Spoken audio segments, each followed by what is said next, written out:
Здравейте, хора!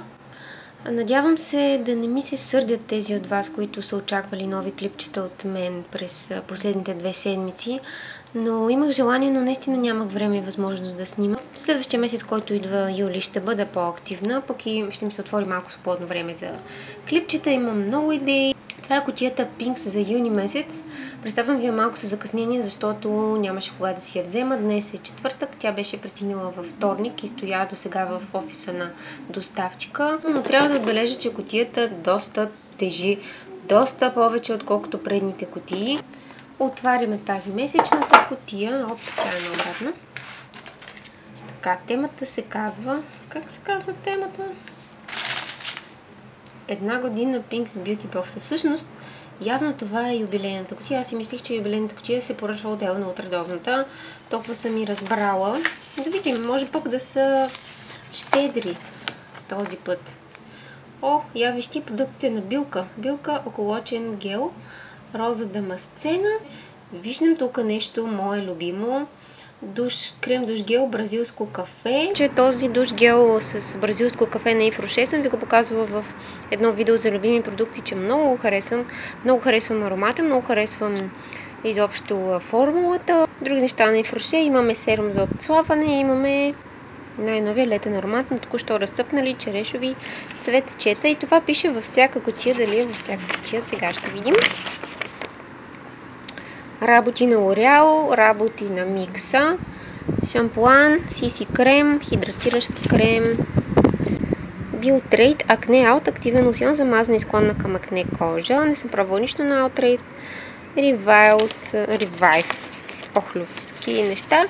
И лак на Inglot, лак за ногти. Класическа линия, познати се своите наситени пастелни перлени нюанси. Моите ногти днес са ужасни. Тъкмо да видим какво са ми приятели от Pinks, как да ме зарадват с продукт за ногти. Почваме да ръчкаме. От цял пълен размер. Хора, искам да ви кажа, че точно в момента под душа имаме един такъв душ гел. Абсолютно същия, приятел ми много го харесва и го използва в момента той. Това винаги ще върви. Искам да кажа, че съм го пробвала и много бързо върви. Един душ гел го изхабявам за 2-3 седмици, като аз обикновено хабя един душ гел за около месец. Много бързо върви, текстурата му е такава, че просто лесно се изразходва. Мисля, че на много хора би им харесало. Limited Edition, околочен крем с роза дамасцена.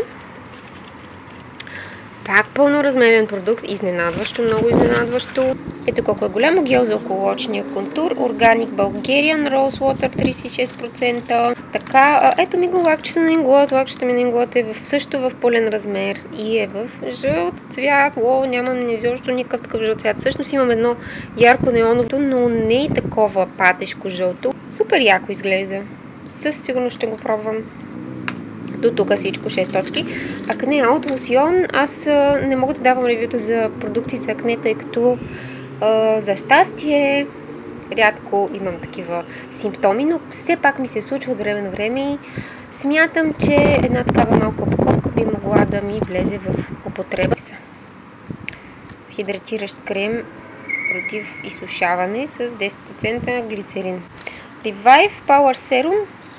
Да си кажа, предните неща на Revive, охлювените работи, които ползвах, ме засърбя лицето от тях и не казвам, че в тях е проблема. Може би аз съм алергична, но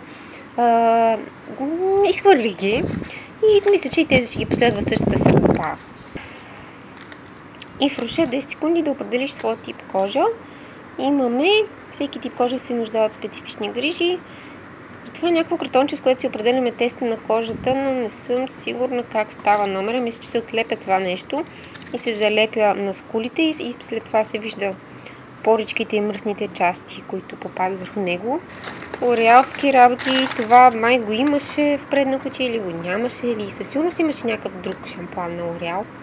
Забъди се на коса, не ми връщи работа на мен. Това шампуан ли е? Или... Да, два шампуана са, не са шампуан и балсам.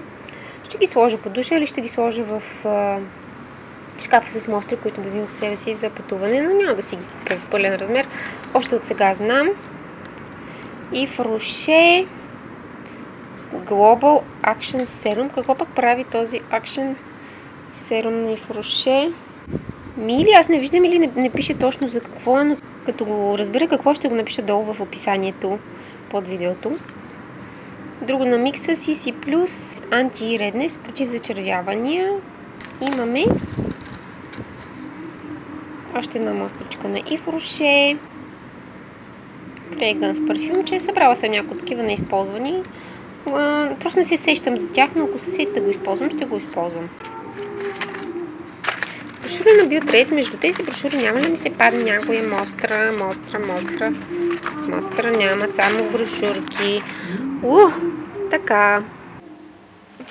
За коментар ще кажа, че това е може би втората или третата наистина хубава кутия на Pinks, която съм получавала, при положение, че ги получавам вече от една година. Има тук 3 пълноразмерни продукта, от които лакчето е пълноразмерно на Inglot и е много готин цвят. Има един абсолютно мой любим, супер, мега, изключително любим продукт, душ гела на Yves Rocher. Има един околочен крем на билка, който изглежда много интересен, лимитирано издание, органично 36% българска роза. Това от Acne Out, въпреки че не е точно за мен, ми е доста интересно да го изпробвам, но останалите неща са ми все така бла. Това няма да го ползвам, това няма да го ползвам, ще го оставя някой друг да го ползва, това ще го подаря. Да, това е.